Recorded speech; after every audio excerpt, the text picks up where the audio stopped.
नमस्कार मित्रांनो, राज्यातील अंगणवाडी कर्मचारी, सेविका व मदतनीस यांच्या दृष्टीने अतिशय दिलासादायक अपडेट शासनाच्या माध्यमातून आलेली आहे.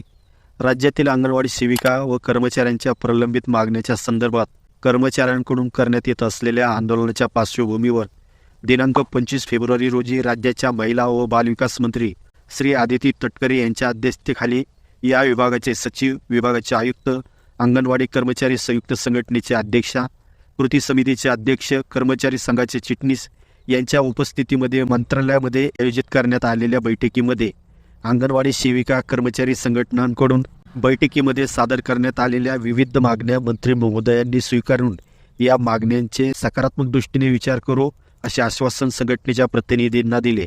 अंगणवाडी कर्मचाऱ्यांचे काम 100% प्रामाणिक समर्पित असल्याचे नमूद करून प्रोत्साहन भत्त्याच्या संदर्भातील तांत्रिक अडचणी तातडीने दूर करून या संदर्भात कारवाई करण्याचे मंत्री आदिती तटकरे यांनी निर्देश दिले. ग्रॅच्युटी, पेन्शन यासारख्या विषयावर अभ्यासाअंती निर्णय घेण्यात येईल असेही मंत्री महोदय यांनी स्पष्ट केले.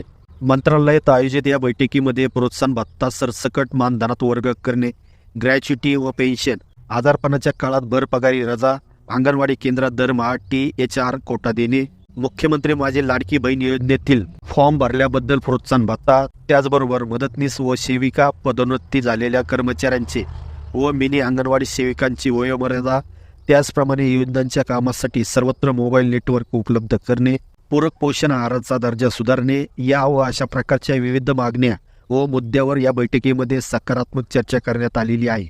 तर अशा प्रकारे सादर करण्यात आलेल्या विविध प्रलंबित मागण्यांवर शासनाकडून सकारात्मक विचार करून या मागण्या मान्य करण्यात येईल अशा प्रकारची आशा अंगणवाडी सेविका, मदतनीस व कर्मचारी यांना आहे. तर महत्त्वपूर्ण ही अपडेट होती. धन्यवाद.